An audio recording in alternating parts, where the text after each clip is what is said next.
Okay, so we are recording. I'm Matthew Schutte with Holochain, and this is... So I'm Micha Benoliel, and I'm a good friend of Matthew for many years now because I admire your work, Matthew, and you know that. Thank you. The feeling is mutual. So Micha, for the folks at home who don't know you, let's start with just a little bit of your history. Okay, I'm going to give you a brief history. What have you done? Sure. Well, I'm a big fan of computers. I started coding when I was 8. And if you haven't recognized yet, my accent is French. I was born in south of France in the city of Nice, a beautiful place to grow up. And that's where I started to code and learn BASIC. And I have a passion in life and a dream, which is to connect the planet for free. So all my work as an entrepreneur has been to build systems and companies that were developing systems to connect us better and improve communication and exchange between people. I moved to the US 7 years ago to build a company you may have heard about called Open Garden that built a peer-to-peer mesh network technology. Open Garden actually recently started to issue a token called the OG for enabling people to share their bandwidth from their smartphones. And when I built this company and developed this technology, I developed a messaging app leveraging this peer-to-peer mesh network called FireChat. And that's what basically really made the company famous, because FireChat, even if it was built for Burning Man, was used in many different political events, like the Hong Kong Umbrella Revolution. It was the app that the students used to organize and power the revolution. It was used during many other protests and for good causes, like during disaster recovery situations, during the floods in Chennai in India, and many other situations where you have difficulty to access the internet. And also music festivals, not only Burning Man, but also popular music festivals. I built that company, was working heavily on it till the end of 2015. Took some time off, and after that kept on following my dream to build the new systems to small company called with an app called Chain. It was a decentralized Twitter.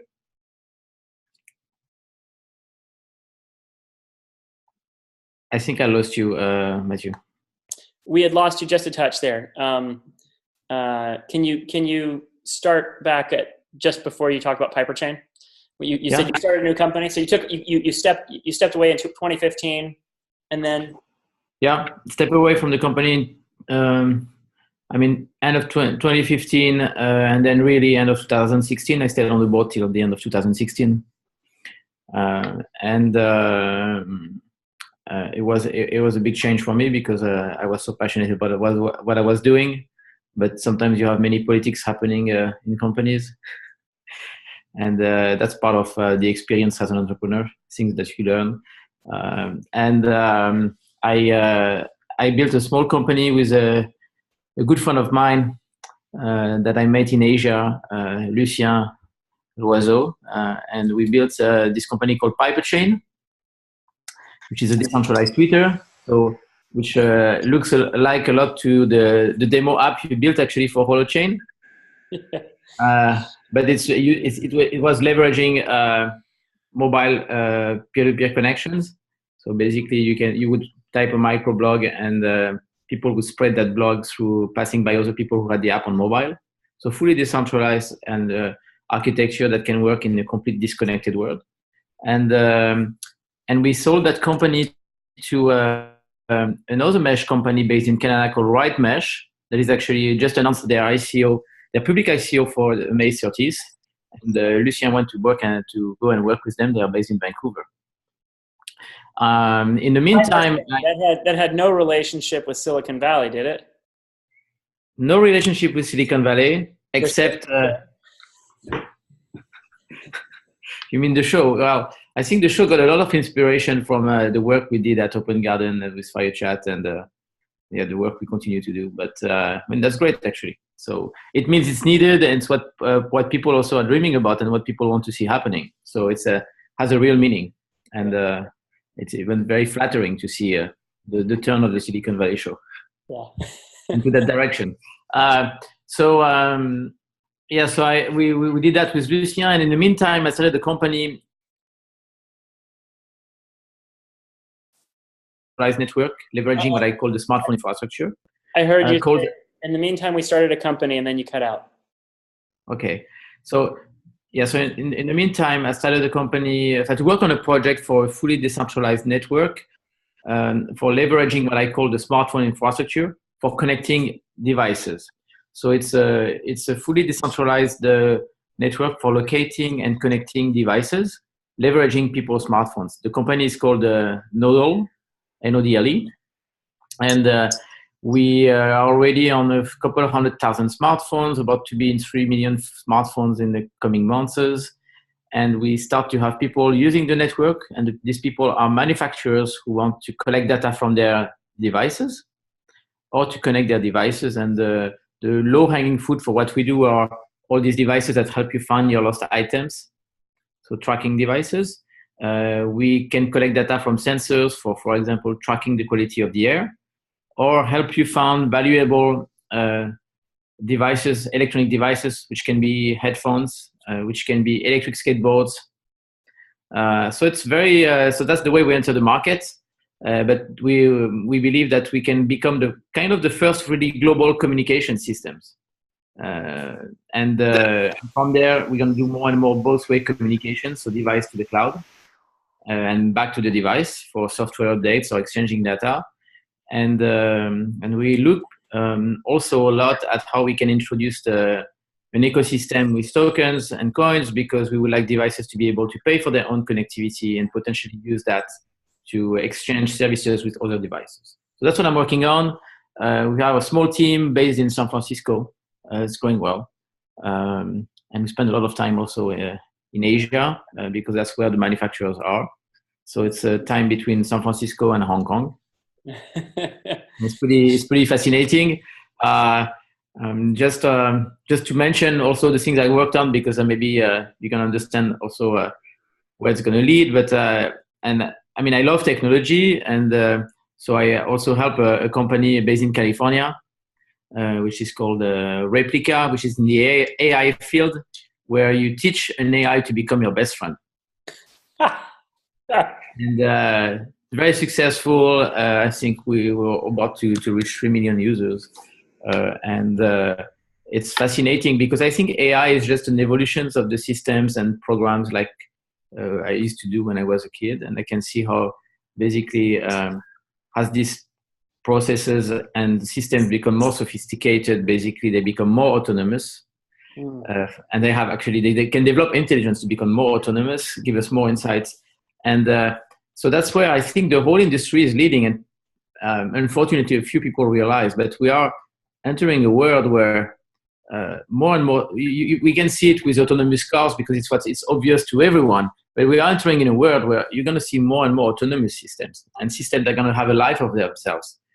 So in my work, that's also what I try to build. And I want to build a system that can be very resilient, that can help people be as independent as possible. And that's where you arrive to the question of making them autonomous, trustless, and that's all basically, or the whole wave with what we see with, I think, with the blockchain and these decentralized technologies that can make these things possible. And I think you are in that wave with actually with your work in Holochain. And that's why one of the reasons why we also look at with a team I'm helping on a project called SkyBlue, where we want to build a fully trustless, decentralized messaging and payment platform. I miss the fantastic moments I experienced when I was running FireChat, and I could experience through that the power of digital tools, how this can basically really change the life of people for better. And I feel that Holochain would be a perfect platform actually for building this kind of this new generation of communication and exchange systems that can become fully trustless and autonomous. Wow, thank you.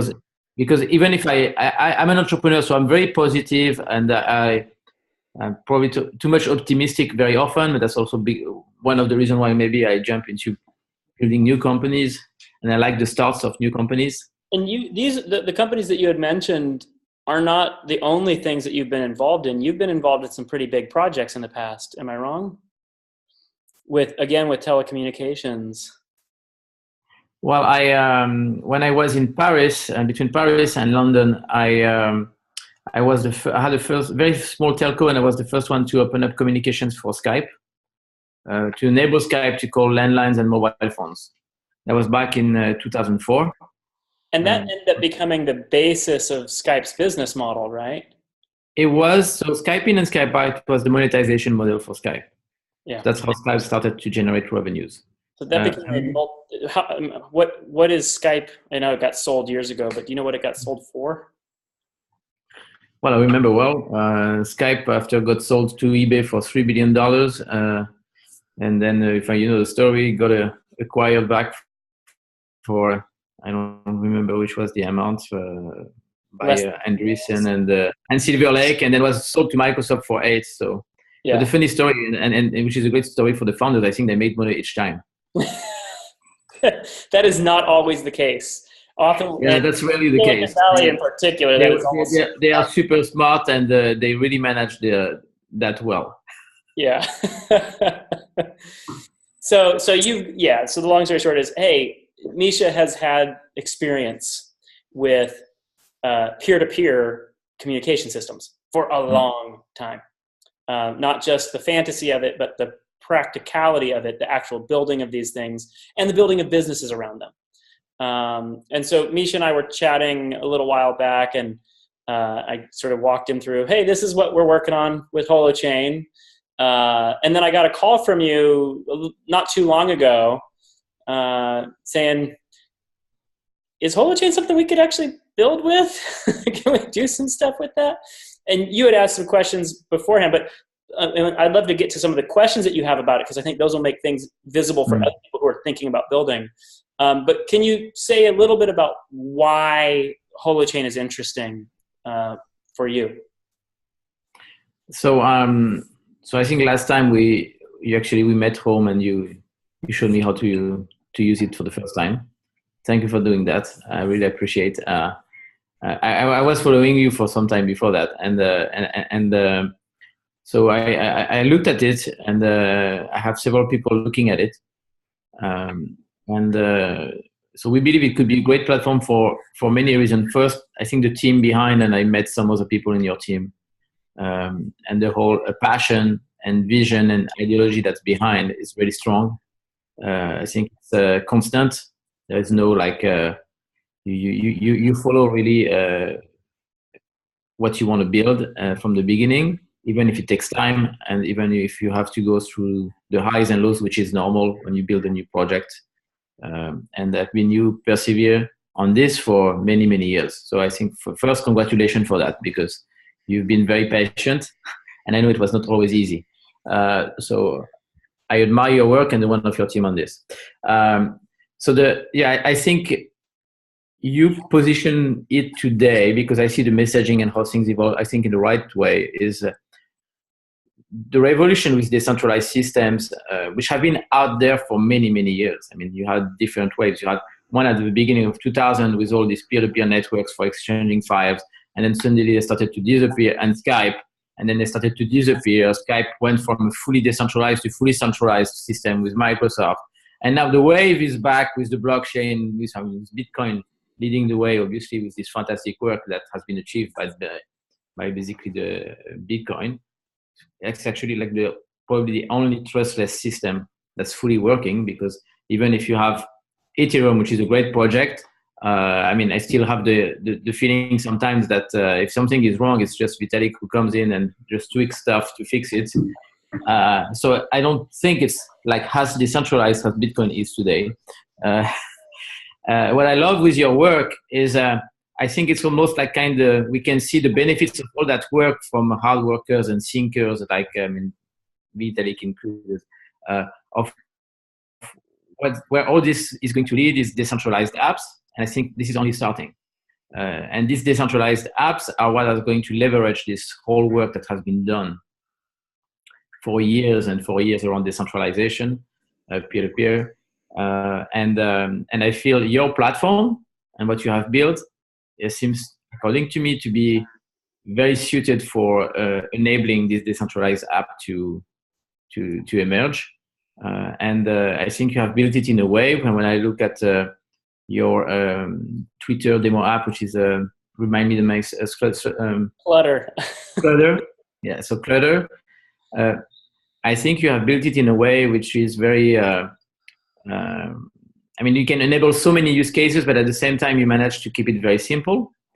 And I like the fact that you can build on that platform, and the result of your work, as long as you, an individual, if you leverage an app, and if you can give access to that information that you hold about yourself or about what's happening on your machine, you can potentially share it with another project, as long as you basically accept.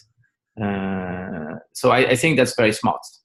I think it's a very complex thing to achieve. And I feel that you are on the right path, and basically you probably managed to make it work in a very modular and easy way. And so that's why with the Sky Blue team, basically I asked the team to really look at what you are doing, because it could be a fantastic platform for enabling this fully decentralized, at some point, autonomous and trustless messaging and payment system. Yeah. Mm. You had talked about how Holochain can enable distributed apps. Can you make visible for folks who aren't super familiar, how is that different? Haven't we already had that, or have we not? Like, what's the difference between file sharing systems of the old days? So my understanding is basically Holochain can enable you to have a machine running on whatever device you have.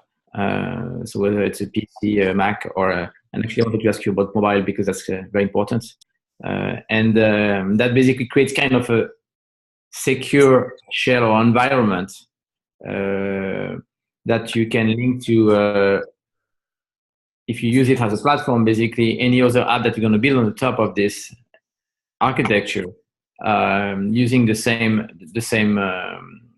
system, basically they're going to be able to link to one another in a decentralized manner, an automatic way. And I think that's very powerful, because then the app developer can really focus on the user experience, on building the content or the features into the app, without having to spend time figuring out how is this app going to communicate with others in a decentralized manner. So that's so I think you've done a big part of the job there. I need to spend, and the team needs to spend more time on that. But it's that's how we look at it. Yeah. You had asked a question about mobile earlier. Do you want to? So where are you on that? Yeah. So we launched our alpha of Holochain in October of 2017. So about 6-7 months ago now. And we call it the adventure. It's an alpha release, right? So we call it the adventurer release. It's for the adventurous. The way I normally phrase it is, don't build a bank on it yet, right? It's early. It hasn't been security audited. We've done a few more releases since then, all of which we still consider alpha releases. We are currently doing a refactor of that code, meaning we're redesigning it a little bit to get a beta release out. Now that alpha is built in Golang, and we like Golang, but Golang is not looking like it's going to be the best option for mobile. So while we're creating a beta in Golang, we're also creating a beta in Rust.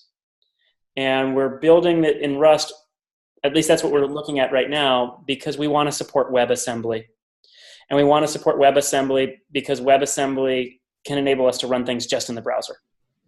Yeah, I think that's the right path. And we look a lot into that. I mean, building WPA, so web progressive apps, and using WebAssembly. And I think that's where things are hiding, and also what can enable to build great things leveraging the browsers. So yeah, and we had a conversation with a gentleman the other day who's one of the founding fathers of the cloud computing industry, who later sort of found religion and realized, oh, wait a minute, distributed cloud computing is what we actually need. And he also has a similar conviction that WebAssembly is the right path forward on this stuff. So our goal is by Q3 of this year, within just a few months, we're going to have a stable version of Holochain out. I want to see that on mobile as well as part of that release. And we'll be launching HoloHost, which is the first big flagship app as well. So we'll be getting the alpha of HoloHost out there as well. And HoloHost, for those at home who aren't familiar, is basically a peer-to-peer web hosting application.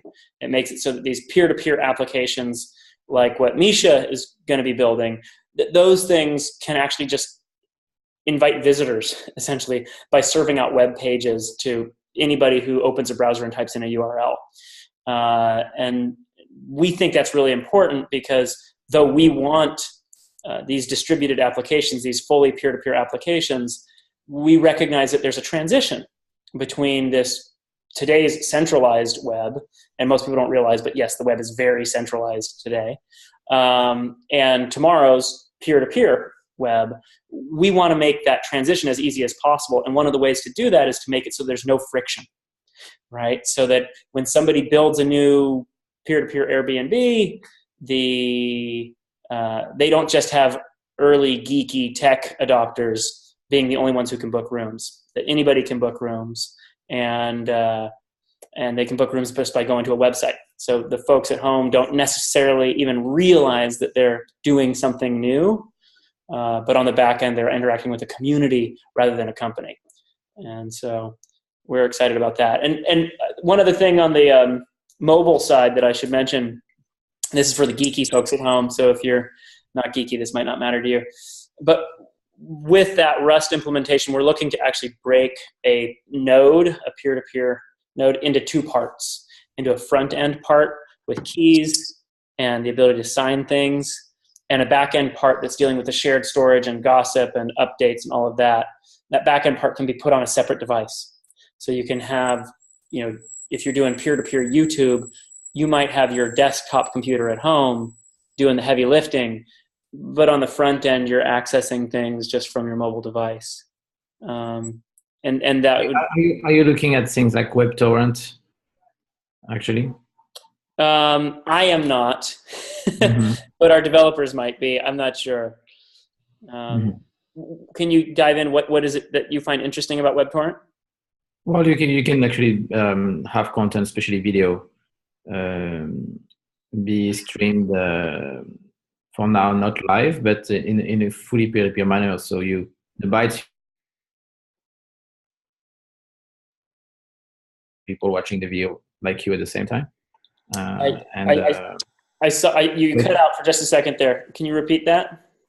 So the video you're watching, the stream of video you're watching, the bytes are coming from several computers, from people who are watching the same video at the same time in a fully distributed manner. Yeah. And the results are pretty impressive. Yeah, we are not currently working on a file storage application. We're certain that somebody's going to come up with that soon. But our idea on the smart way to do file storage, especially larger video and other media files, I mean, the amount of the file sizes are just going to keep getting bigger, right? As we get into more VR and like 3D VR and all that, all the in 4K, yeah, absolutely. Yeah, exactly. So they're just going to get huge. You don't want to be the one guy who has that giant file land on your device and it happened to be very popular, right?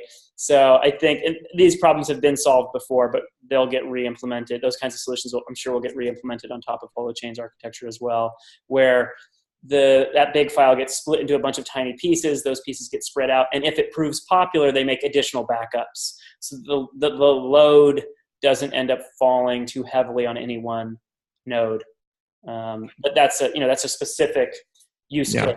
Absolutely, an application. So to be just to come back on the timing for Holochain on mobile, you said it's going to be we're working on getting that out right now for our beta, right? Okay. And by the time we get to Q3, we want to have a version 1 release Okay. So we're hopefully going to be beyond beta because we need something that's secure because we're running a cryptocurrency on it, right? We're going to be launching Holohost that has a mutual credit cryptocurrency that can do millions or billions of simultaneous transactions and can do those transactions profitably, even if they're worth a fraction of a penny. So it's really a micropayments architecture that can handle high volume. We need the infrastructure underlying Holohost, i.e. Holochain, to be robust. And Holohost should be an alpha at that point, but we should have a stable release of Holochain by then. That's my aim and our team's aim at this point, at least. Excellent. Well, I can't wait to see that happening. Me too. Awesome. Well, Micha, I'm very much looking forward to seeing all of your stuff because I know your vision that you've had for a long time around connecting humanity. I mean, I think we met probably 6 years ago, maybe, when I was running the Build the Collaborative Internet meetup in San Francisco, something like that. Yeah. And yeah, so I know how passionate you've been about this stuff for a long time. I'm really looking forward to the seeing the next rounds. It's not that nothing's happened in the past. I mean, you've done a ton of stuff in that last 5 years with successful companies, et cetera. But I think this next round is going to be really exciting. Well, we are just at the beginning, so yeah, it's going to be. It is super exciting. Yeah. Well, Matthew, good talking to you. Thank you, Micha. Good talking to you as well. And we'll do another one of these in maybe 6 months when we do the launch. Yeah. That'd be great. Or maybe earlier. Yeah. Just ping me when you can. That sounds great. Enjoy your European tour.